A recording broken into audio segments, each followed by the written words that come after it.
Hi everyone, আসসালামু আলাইকুম। Welcome to Piya Yasmin cooking world.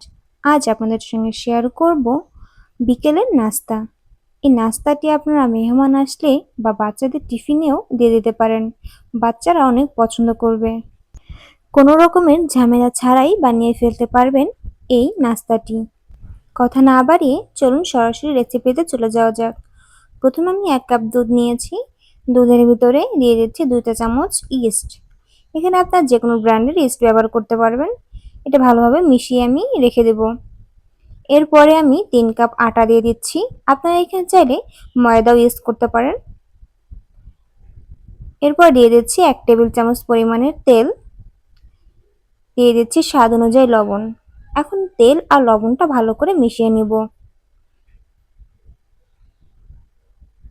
দেখতেই পাচ্ছেন মেশানো হয়ে গেছে। এখন আমি এর ভিতরে দিয়ে দিচ্ছি দুধের মিশ্রণটি দিয়ে ভালো করে একটি ডো তৈরি করে নিব। আমার ডো তৈরি করা নেওয়া হয়ে গেছে। এর উপরে একটু তেল ব্রাশ করে আমি আধা ঘন্টার জন্য রেখে দেব। এখন আমি একটি ফ্রাই প্যানে দিয়ে দিচ্ছি 2 টেবিল চামচ পরিমাণের তেল। এরপর দিয়ে দিচ্ছি পেঁয়াজ কুচি হাফ কাপ পরিমাণের। পেঁয়াজটা ভালো করে ভেজে নিতে হবে। একটু লাল হওয়া পর্যন্ত ভাজতে হবে। এখন আমি দিয়ে দিচ্ছি হাফ চা চামচ জিরা বাটা, হাফ চা চামচ রসুন বাটা।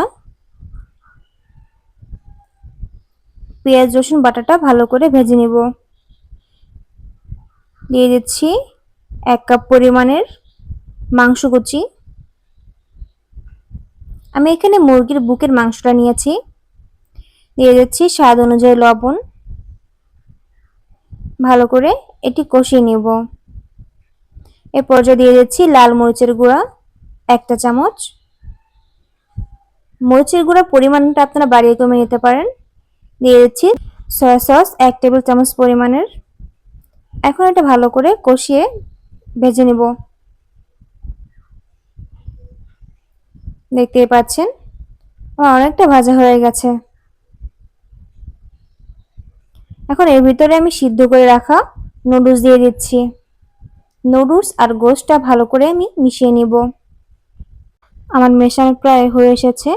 এখন আমি এর ভিতরে দিয়ে দিচ্ছি নুডলসের মশলা। মশলাটা ভালো করে মিশিয়ে নিব। আমার নুডলসটা রান্না প্রায় হয়ে এসেছে, দেখতেই পাচ্ছেন। এখন আমি রেস্টে রাখার যে ডোটা আমার হয়ে গেছে আধা ঘন্টা, দেখতেই পাচ্ছেন অনেকটা ফুলে উঠেছে। এখন আমি একটু মথে নিব, ভিতরে বাতাসটা বের করে নিব। দেখতেই পাচ্ছেন হাতেও লেগে যাচ্ছে না। ভালো করে একটু মথে নিতে হবে।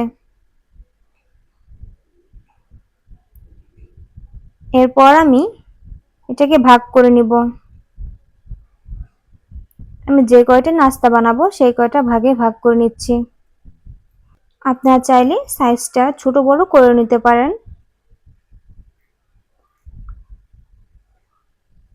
আমি একটি রুটি তৈরি করে নেব। এখন একটু আটা দিয়ে রুটিটা ভালো করে বেলে নিব।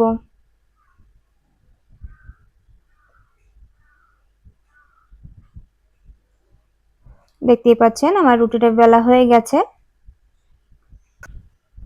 এখন আমি এই রুটির ভিতরে রান্না করে রাখার যে নুডলসটা আছে আমি ওটা দিয়ে দিব।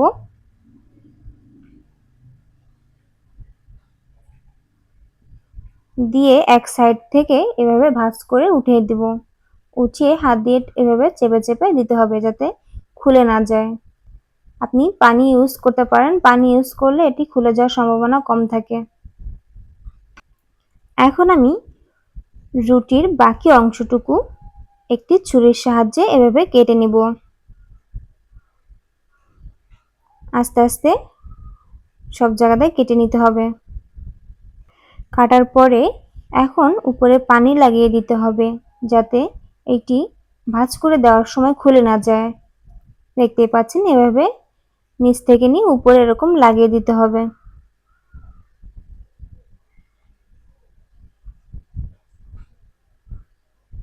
আমি এক এক করে দুই সাইড থেকে দিয়ে দিব।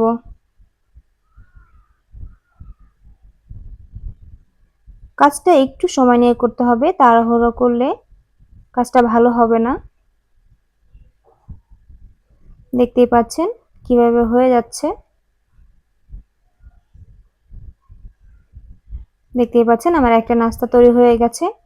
এখন আমি একইভাবে বাকি নাস্তাগুলো তৈরি করে নেব। নাস্তাগুলো তৈরি করা হয়ে গেছে আমার। এখন আমি এর উপরে একটু ডিমের কুসুম ব্রাশ করে নেব। ভালো করে উপরে ব্রাশ করে নিতে হবে। এখন আমি একটি হাঁড়ির ভিতরে স্ট্যান্ড বসিয়ে এই স্ট্যান্ডের উপরে আমি প্লেটে নাস্তাটি দিয়ে দেব। আমি এইটি জাল করে নিব আধা ঘন্টা। দেখতে পাচ্ছেন আধা ঘন্টা পর অনেক সুন্দর একটি কালার চলে এসেছে। আমার নাস্তাটা প্রায় তৈরি হয়ে গেছে। দেখতেই পাচ্ছেন অনেক সুন্দর হয়েছে ও অনেক মজাদার হয়েছে। আশা করি আজকের রেসিপিটি আপনাদের কাছে ভালো লেগেছে। ভালো লাগলে অবশ্যই আমার চ্যানেলটি সাবস্ক্রাইব করবেন আর বেল বাটনটি অন করে আমার সঙ্গেই থাকবেন। আমার ফেসবুক পেজে যদি আপনি নতুন হয়ে থাকেন অবশ্যই একটি ফলো দিয়ে আমার সঙ্গে থাকবেন। ভালো লাগলে অবশ্যই বাড়িতে ট্রাই করবেন। ট্রাই করার পরে আপনাদের কেমন হয়েছে আমাকে কমেন্ট বক্সে অবশ্যই জানিয়ে দিবেন। দেখতেই পাচ্ছেন অনেক মজাদার ও লোভনীয় হয়েছে। আজকে এই পর্যন্ত। সবাই ভালো থাকবেন। আল্লাহ হাফেজ।